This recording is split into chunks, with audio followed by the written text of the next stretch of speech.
Laurence. Merci d'être avec nous. On va avoir le plaisir de prendre le temps de nous arrêter sur une extraordinaire exposition qui se passe à Castelnaudary, c'est ça ?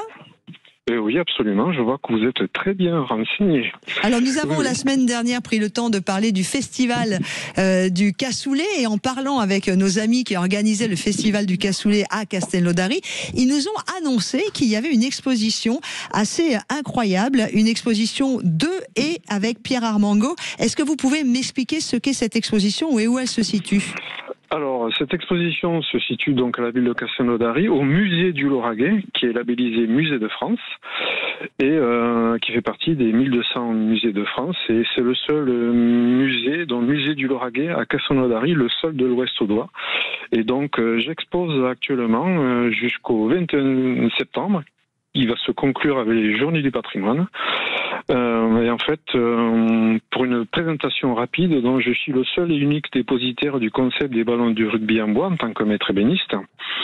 Et donc, ce concept est validé à l'INPI, également ma marque, les ballons du rugby en bois. Et pour la première fois, donc, je vais exposer sur mon territoire, puisque la genèse de l'histoire de l'entreprise a 104 ans.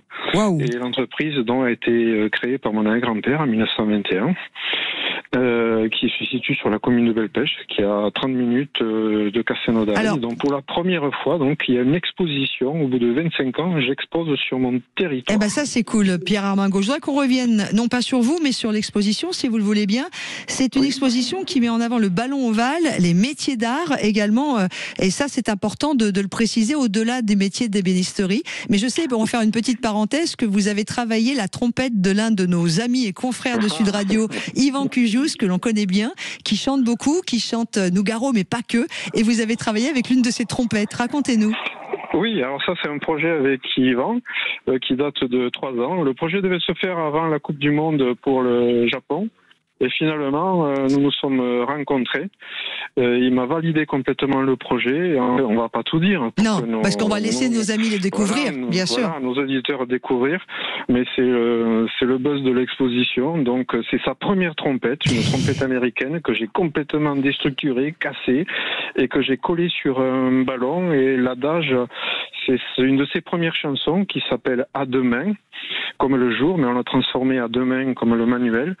Et donc il y a également ces partitions qui sont gravées à la main, voilà. Et puis on a mis des QR codes avec une de ces chansons de trompette. Et il est venu par bonheur au vernissage. Il nous a fait un solo trompette dans les murs du musée, qui est une ancienne prison. Et donc il y aura un concert avec son ami Louis Wiesberg qui sera le 20 septembre. Pour la clôture, voilà, pour la clôture de l'exposition. Alors Pierre Armango, vous qui êtes maître ébéniste, sur l'antenne de Sud Radio pour notre sentier de l'été qui permet à tous ceux qui vont se balader du côté de Castelnaudary, soit vous y vivez, n'hésitez pas à aller découvrir l'exposition, soit vous êtes en promenade puisqu'il y a encore les vacances et que nous venons de clôturer le sujet sur ceux qui prennent leurs vacances au mois de septembre, eh bien vous pourrez y aller évidemment. On va plonger dans votre univers qui est teinté de bois aux côtés d'autres artistes à qui vous avez donné carte blanche. Est-ce que vous pouvez nous donner un peu une idée ?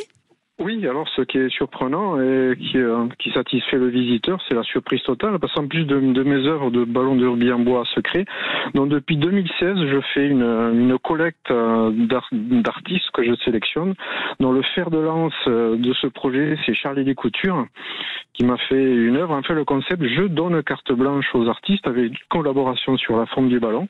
Et puis, il y a également d'Isabeau, il y a des artistes qui sont de la région toulousaine, Montpellier. Il y en a également Marion Moulin qui fait des choses extraordinaires du côté de Courchevel. Et qu'est-ce qu'elle travaille, Marion ? Voilà, on est sur de l'acrylique, on est sur de l'huile. Et en fait, ils ont créé et posé leur art sur mes ballons du rugby en bois. D'accord. Et il y a toute une histoire, et on est sur 2 salles, et l'exposition est sur 355 mètres carrés. Je l'ai mesuré.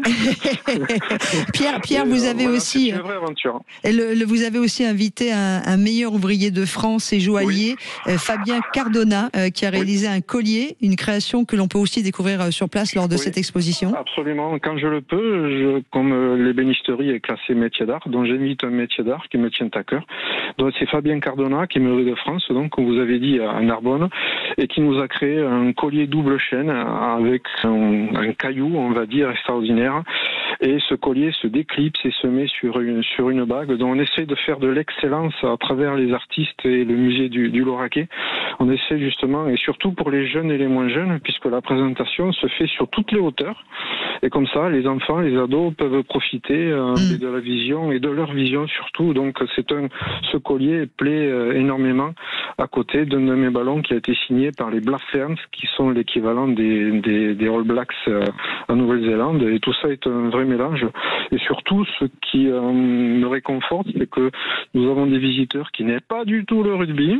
Et finalement, ils sont ravis, enchantés, parce que sur la culture et ce que j'essaie de proposer modestement, ils repartent complètement satisfaits. Différent, surtout, voilà, le livre d'or qui est écrit par les enfants de 5, 6, 9 ans. Non, mais ça c'est cool, parce que vous apportez en plus ce ballon de l'Ovalie, puisqu'on est en Ovalie, et que, Quentin qui réalise cette émission, c'est Monsieur Rugby tout au long de l'année avec toute l'équipe de Sud Radio Rugby. Voilà, vous avez eu cette idée complètement magnifique de replacer le ballon de rugby avec des rugby en bois qui sont sublimes. Et là, dans l'exposition, on a d'autres artistes qui viennent travailler avec vous. Là, moi, sur la photo du musée du Lauragais, je suis face à un ballon de rugby qui a une tête de fille, une tête de personnage féminin avec des grosses lunettes bleues. Il y en a un autre qui est décoré d'une façon extraordinaire. On a l'impression que ce serait presque Jules Verne qui aurait pu le décorer. Enfin, c'est ouf. Et c'est vraiment très beau. Donc, je vais indiquer et inviter tout le monde à aller découvrir cette magnifique exposition. C'est au musée du Lauragais et c'est à Castelnaudary et c'est ouvert jusqu'au 20 septembre. Merci beaucoup, Pierre. Voilà, je vous en prie. Merci à vous, Laurence. À bientôt. Et me dit Quentin que Sud Radio Rugby, sera de retour dès vendredi avec la Pro D2. C'est ça, mon Quentin, Voilà, vous savez tout dans cette émission Les Routes de l'été. Merci à Pierre Armengaud d'être intervenu et puis de nous avoir parlé de cette si belle exposition, parce que nous, Sud Radio, on aime le rugby et on l'assume. C'est comme on aime la voiture et on l'assume. C'est comme on vous aime vous et on l'assume aussi. Allez, à suivre. On va retrouver